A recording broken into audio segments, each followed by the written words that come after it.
O Império Romano estava em ruínas. A glória de um dos maiores impérios da história havia desmoronado sob o peso da corrupção e da desordem. Cidades antes prósperas agora eram cenários de decadência. Estradas antes seguras foram tomadas por bandidos, e as pessoas viviam com medo do desconhecido. A fé cristã, que já havia enfrentado perseguições nos séculos anteriores, agora emergia como o último refúgio para um povo desesperado. Foi neste cenário, em 480, que nasceu Bento de Núrcia, um menino que carregava em si o chamado de Deus. Filho de uma família nobre da região da Úmbria, ele cresceu cercado por privilégios, mas também por um senso de responsabilidade que ultrapassava os limites terrenos. Desde cedo, Bento demonstrava uma inquietação espiritual que o diferenciava de seus pares.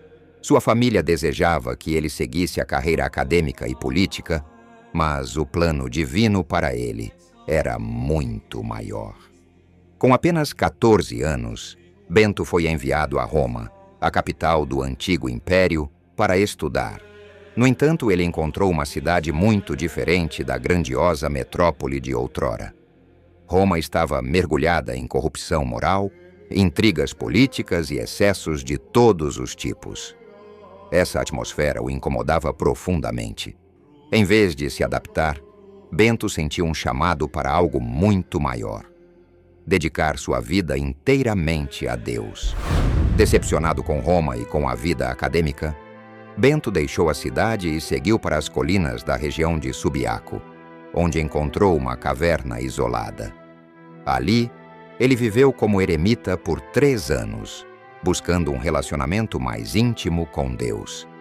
Para Bento, a solidão não era um castigo, mas uma oportunidade de silenciar as distrações do mundo e ouvir a voz divina. No entanto, o diabo não o deixou em paz. Durante esse período, Bento enfrentou inúmeras tentações.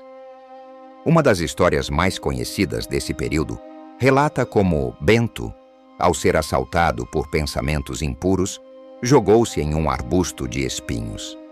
Esse ato extremo de penitência não apenas afastou a tentação, mas também fortaleceu sua alma. Os espinhos representavam a vitória da graça divina sobre as fraquezas humanas. Este evento marcou um ponto de virada na vida espiritual de Bento, que passou a ser visto como um modelo de disciplina e santidade. Mesmo em seu isolamento, a fama de Bento começou a se espalhar. Pessoas das vilas próximas vinham até ele em busca de conselhos e orações. Ele, que inicialmente relutava em interagir com o mundo, percebeu que Deus o chamava para algo maior: liderar outros no caminho da santidade. À medida que sua fama crescia, Bento foi convidado para liderar uma comunidade de monges em um mosteiro próximo. No entanto, ele encontrou resistência. Sua visão de vida monástica era baseada em disciplina, simplicidade e obediência, o que incomodava muitos dos monges que viviam ali. Em uma tentativa de se livrar dele, alguns monges planejaram envenená-lo. Ao abençoar o cálice antes de beber, Bento percebeu a trama quando o recipiente se quebrou em pedaços. Esse milagre reforçou sua santidade, mas também deixou claro que ele precisava fundar sua própria comunidade. Bento começou a estabelecer mosteiros onde pudesse implementar sua visão. Em Subiaco, ele fundou 12 pequenas comunidades monásticas, cada uma com 12 monges. Essa estrutura permitia que cada comunidade fosse independente, mas ainda seguia os princípios básicos de oração, trabalho e estudo. Mais tarde, Bento se mudou para Monte Cassino, onde fundou o mosteiro que se tornaria o centro do monasticismo ocidental. Monte Cassino não era apenas um mosteiro, era um símbolo de renovação espiritual. Situado em uma colina, o local parecia tocar o céu, simbolizando a ligação entre o divino e o humano. Ali Bento pôde concretizar sua visão de uma vida monástica que fosse ao mesmo tempo disciplinada e acessível, criando uma comunidade que era um reflexo do reino de Deus na terra. Foi em Monte Cassino que Bento escreveu a obra que mudaria a história da Igreja, A Regra de São Bento. Este documento, simples mas profundo, serviu como guia para a vida monástica e tornou-se a base para a organização de mosteiros em toda a Europa. A regra enfatizava a importância do equilíbrio entre oração, trabalho e estudo.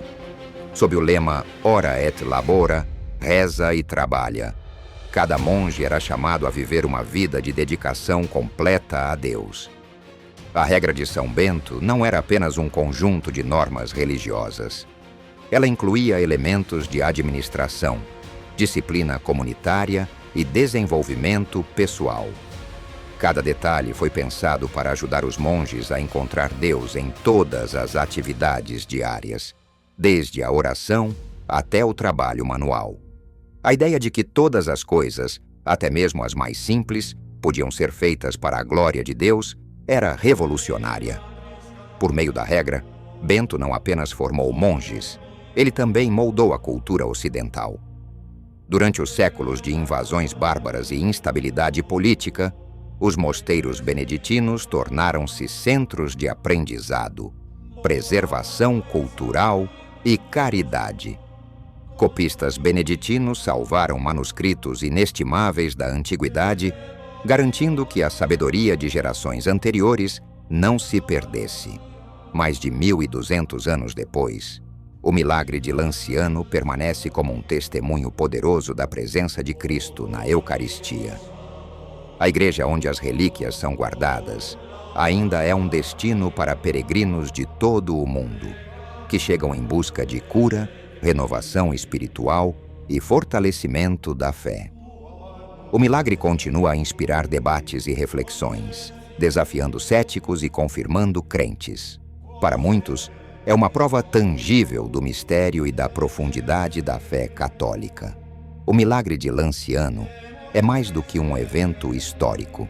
É um convite à fé e à reflexão, que possamos, ao conhecer essa história, redescobrir a profundidade da Eucaristia e o poder de Deus em nossas vidas. Se essa história tocou o seu coração e te inspirou de alguma forma, não esqueça de deixar o seu like. Séculos após sua morte, a devoção a São Bento continuou a crescer. Um dos símbolos mais conhecidos de sua proteção é a Medalha de São Bento. Em um lado da medalha está a cruz, cercada pelas iniciais de uma oração poderosa contra o mal. Crux sacra sit mihi lux, que a Santa Cruz seja minha luz, e non draco sit mihi dux, que o dragão não seja meu guia.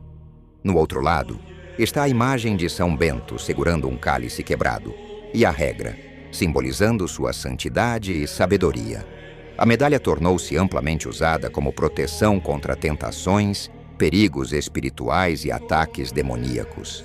Para os fiéis, ela é um lembrete do poder de Deus e da intercessão de São Bento em suas vidas. Bento faleceu em 21 de março de 547, enquanto orava no mosteiro de Monte Cassino. Sua morte foi tão serena quanto sua vida de santidade. Antes de morrer, ele pediu para ser sepultado ao lado de sua irmã gêmea, Santa Escolástica, que também havia se dedicado à vida religiosa. O local de seu descanso eterno tornou-se um lugar de peregrinação e devoção. O legado de São Bento transcendeu o tempo. Ele foi proclamado padroeiro da Europa, não apenas por sua contribuição espiritual, mas também por seu impacto na cultura e na civilização ocidental. Sua vida é um testemunho de que a fé pode transformar não apenas indivíduos, mas também sociedades inteiras. Se essa história tocou o seu coração e te inspirou de alguma forma, não esqueça de deixar o seu like e compartilhar este vídeo com seus amigos e familiares. Inscreva-se no nosso canal para acompanhar mais histórias incríveis de milagres, santos e curiosidades da fé católica. Já temos outros vídeos disponíveis que você vai adorar assistir. Então não perca a oportunidade de mergulhar ainda mais nesse universo repleto de fé e esperança. Junte-se a nós e ajude a espalhar essas histórias que transformam vidas. Um grande abraço e até o próximo vídeo.